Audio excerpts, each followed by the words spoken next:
Welcome to Storytime in Hubbleville. Today we're reading Thurston T. Turtle Moves to Hubbleville, Chapter 11, The Cover Story. As everyone began to fill their plates with dessert, there was a knock at the door. Mr. Squirrel opened the door to find Mr. Possum. My, I am sorry to be so late. What have I missed? Asked Mr. Possum as he rushed inside the door. I can't stay too long. I have to get up bright and early and track down that Thurston T. Turtle fellow so I can finish the paper and get it out before noon. Please have a seat, Mr. Possum, offered Mr. Squirrel. Mr. Raccoon handed Mr. Possum a plate of food. Thank you. Now, where is this new friend I should meet? The one for which this party was planned? Inquired Mr. Possum as he adjusted his glasses, never pausing to taste even one bite of food. He's right here, said Mr. Squirrel, turning toward Mr. Turtle. I don't believe we've met, said Mr. Turtle as he extended his hand toward Mr. Possum. I'm Thurston T. Turtle from Tuckertown. What did you say? Mr. Possum exclaimed as he stood straight up, spilling his plate of food all over the floor and Mr. Turtle's shoes. I'm Thurston T. Turtle. I'll be moving into the old boarded-up house next door. It belonged to my uncle many years ago.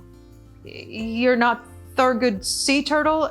And you're not from Tusktown? Mr. Possum asked, not even noticing the mess he made. No, sir. Why do you ask? Never mind. I'll have to have a long talk with my anonymous sources. They used to be very reliable, you know, explained Mr. Possum as he opened his tattered notebook and began flipping through it. So, you've already met almost everyone in Hubbleville? Mr. Possum deduced with disappointment in his voice. I'm sure Mr. Possum wanted to write a story about you for the Hubbleville Chronicles.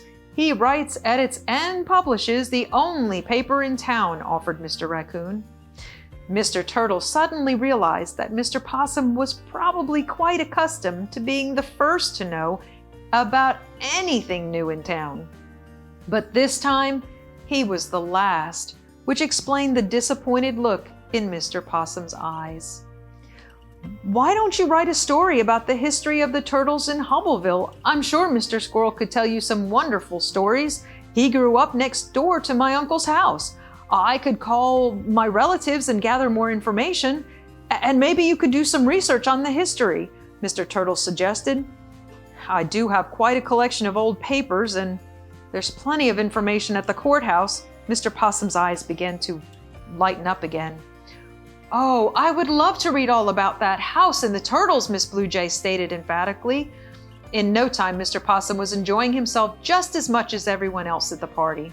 He was brainstorming ideas about the turtle story and chattering about all sorts of other story leads. 6 weeks after the covered dish supper at the squirrel's house, the old unoccupied house on Oak Street was occupied by the new second grade teacher at Hubbleville Elementary School, Mr. Thurston T. Turtle.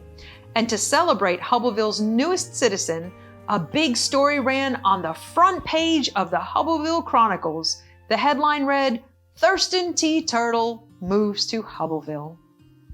I hope you enjoyed Thurston T. Turtle Moves to Hubbleville, and I hope you'll join me for other Hubbleville series books as we do virtual story time.